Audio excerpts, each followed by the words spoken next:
Hello নবম ও দশম শ্রেণীর শিক্ষার্থী বন্ধুরা, কেমন আছো তোমরা? আশা করি নিশ্চয়ই ভালো আছো। আজকের একটা মজার ক্লাস নিয়ে তোমাদের সামনে হাজির হয়েছি।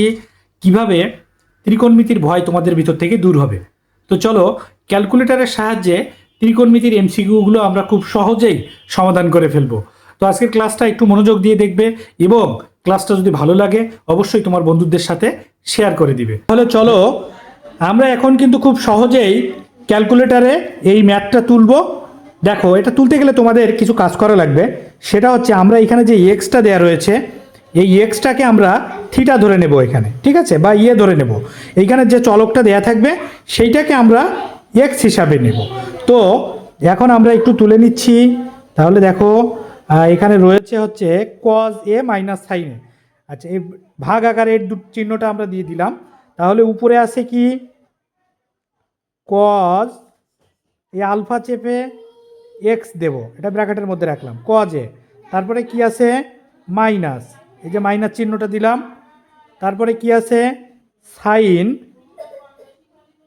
আলফা চেপে আবার আমরা এক্সটা চাপলাম এই। তাহলে উপরে কিন্তু আমাদের কজ এ মাইনাস সাইনে হয়ে গেল।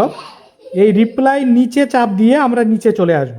আবার নিচে কি রয়েছে, কজ এ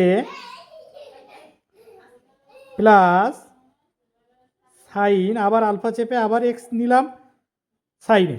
দেখো, আমরা কিন্তু ডিভাইডেড আকারে যেটা ছিল, মানে অনুপাত আকারে যেটা ছিল, কজ এ মাইনাস সাইনে বাই কজ এ প্লাস সাইনটা তুললাম।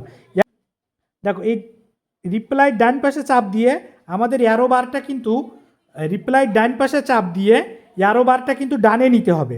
তারপরে আমরা কি করব, আবার এইখানে আলফা চেপে ক্যালকে চাপ দেব। দেখো, সমান সমান চলে এসেছে। এবার আমরা কি করব, আবার যেহেতু ডান পাশে ভগ্নাংশ আকারে রয়েছে, সেহেতু আমরা আবার এই ভগ্নাংশের এই লব আর হর যে চিহ্নটা রয়েছে এইটা চাপ দেব। তারপরে এখানে রয়েছে কি, উপরে রয়েছে √3, আবার একটা রিপ্লাই ডান পাশে চাপ দিয়ে একটু ফাঁকা করে নেব। তারপরে √3 মাইনাস 1, রিপ্লাই নিচে চেপে আবার নিচে আসবো আমরা। আবার কি আছে, নিচে √3 একটু ফাঁকা করে নিলাম। তারপরে কি আছে, প্লাস 1। এবার রিপ্লাই ডান পাশে চেপে আমরা আবার এই অ্যারো বারটাকে ডানে নিয়ে নেব।